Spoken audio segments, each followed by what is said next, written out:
Bom dia! Aqui estamos para mais um café com pão do céu. Bom dia para você, bom dia para cada um dos nossos que acompanham essa palavra abençoada às terças e às quintas-feiras ou qualquer dia que você for me assistir. Eu quero aproveitar e convidar você para o Congresso Apostólico que a Comunidade Bíblica Internacional vai realizar agora do dia 28 até o dia 31 de julho. Nós teremos apóstolos vindo da Argentina e aqui do Brasil, falando exclusivamente do tema da volta de Jesus. E de modo que esse congresso apostólico, na verdade, ele é profético. São palavras que Deus tem dado a alguns homens e mulheres de Deus que preveem, de alguma maneira, sinais e coisas que falam sobre a volta de Jesus. Então o tema exclusivo é Ele vem, Ele vem. E você vai ser desafiado a colocar tua vida em Deus, você vai receber palavras proféticas poderosíssimas, avisos sérios e coisas que Deus tem revelado aos seus santos profetas e às profetisas, mulheres de Deus, cuja mensagem que Deus deu a eles e a elas serão transmitidas durante esse congresso apostólico. Apóstolos argentinos e brasileiros, especialmente argentinos, que têm vivido no meio de uma crise tremenda naquela nação, e Deus tem falado ao coração desses homens e mulheres de Deus de lá. Teremos uma profetisa da Argentina, Matilde Palomino, teremos o apóstolo Miguel Palomino e também nosso amigo Daniel Macri. Eles vão estar falando conosco. Então fica comigo aí, tá bom? Eu já volto com o Salmo 34, compartilhando a palavra com você. É isso aí.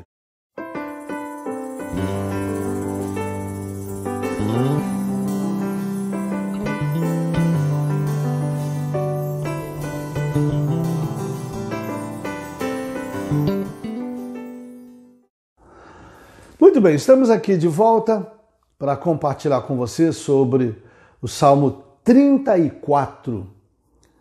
Nesse salmo que eu vou ler com você agora, são só os versos 7, 8 e 9. E eu quero ler na versão Almeida da Sociedade Bíblica do Brasil, embora na Comunidade Bíblica Internacional nós usemos a NVI. Mas essa leitura tradicional da Almeida, da Sociedade Bíblica, ela é muito boa porque ela mexe com a nossa memória. E a maioria das pessoas acostumaram a ler esse texto nessa versão, que diz assim, olha, o anjo do Senhor acampa-se ao redor dos que o temem e os livra. Provai e vede que o Senhor é bom. Bem-aventurado aquele que nele se refugia. Temam ao Senhor, todos aqueles que são seus santos, pois nada têm em falta os que o temem. Esse texto, ele é muito forte e ele é baseado na experiência do salmista, observando o que acontece ao povo de Deus. O povo de Israel teve experiências muito fortes com os anjos. E quando ele usa essa expressão, o anjo do Senhor acampa-se ao redor dos que o temem e os livra, é baseado numa ideia muito interessante dos costumes judaicos. Quando o acampamento de Israel era montado, normalmente era montado da seguinte maneira. No centro ficava o comando do povo de Deus. Moisés, quando estava com o acampamento, que se movia no deserto para lá e para cá, ele então colocava todo esse comando no centro. Em volta acampava-se os sacerdotes que ficavam perto do templo. E mais em volta, então, dos sacerdotes, acampava-se todas as famílias, cada tribo num ponto e acampando-se ao redor de todo aquele comando. E a visão israelita é que, além desse acampamento que guardava o miolo do comando, que guardava os sacerdotes e que guardava também o povo, eles acreditavam que em volta havia um acampamento de anjos. Quando eu uso essa expressão que eles acreditavam, é baseada na fé que eles tinham por causa da proteção de Deus sobre eles. Em várias situações, o povo de Israel se movendo em direção às batalhas contra povos que eram mais poderosos e mais fortes que eles, Deus enviava seus anjos para guardar o povo de Deus, para protegê-lo. Todas as vezes que eles mantinham confiança em Deus, unicamente em Deus, eles logravam grande êxito nas batalhas. Por quê? Porque eles demonstravam que dependiam única e exclusivamente do Eterno. Enquanto a fé deles era depositada única e exclusivamente no Eterno, então eles percebiam a potente mão de Deus capacitando-os, fortalecendo-os.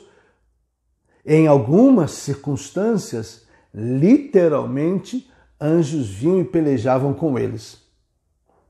É muito interessante isso, porque nós encontramos na palavra de Deus textos que corroboram essa palavra quando eles, cercados pelo exército dos sírios, o anjo do Senhor ou os anjos de Deus foram ao acampamento dos sírios e destruiu a todos. Como houve situação em que eles não fizeram nada a não ser louvar a Deus, o povo de Deus não fez outra coisa senão louvar a Deus e adorar a Deus enquanto o Senhor desbaratava os seus inimigos. Então, quando eles armavam, portanto, o acampamento deles, o colocando no centro, o comando, em volta o sacerdócio e em volta todo o povo, a fé deles era que no deserto e para onde esse acampamento ia, ele era guardado pelos anjos que estavam ao redor deles. Isso é muito interessante, porque o que eu quero te dizer é o seguinte: não se trata de o anjo do Senhor acampar-se ao meu redor exclusivo. Isso é uma questão, e esse texto é uma questão de comunhão. O anjo do Senhor acampa-se ao redor do seu povo. É imperioso que eu não seja desigrejado, despovoado e afastado do convívio e da comunhão do povo de Deus. É muito interessante que eu quero explicar isso para você. Quando nós acendemos uma luz, quando nós apertamos o interruptor, quem que apertou? Foi meu dedo ou fui eu?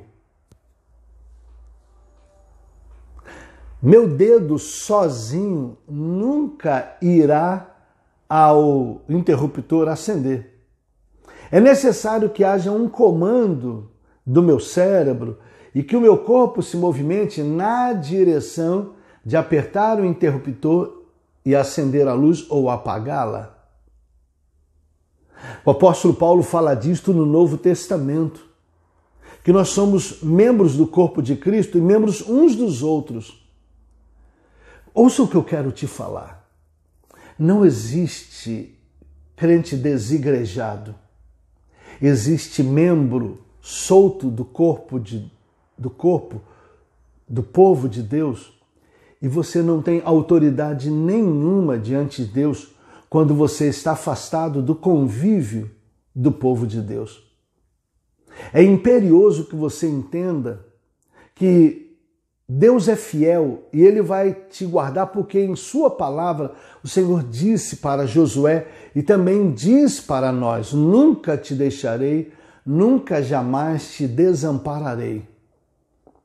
Mas você não pode exercer nenhuma autoridade em nome do Senhor se você não está conectado, ligado ao povo de Deus. O Senhor acampa-se ao redor dos que o temem e os livra, e quando ele fala disso, ele está falando da visão que o autor tem do povo de Deus, dos anjos acampando-se ao redor do povo do Senhor. É importante que você entenda esse princípio. É por essa razão que em Atos dos Apóstolos, capítulo 2, do 42 em diante, Está escrito lá que aqueles que criam estavam em comunhão, permaneciam na comunhão, no partir do pão e na doutrina dos apóstolos. Veja que a comunhão deles impactava a sociedade onde eles estavam. E por causa desse impacto, dessa comunhão, é que as pessoas se aproximavam de Deus, enquanto eles louvavam a Deus e tinha singeleza no coração. Essa comunhão, essa singeleza e esse louvor a Deus atraía as pessoas, porque olhavam para aquela comunhão e queriam para eles.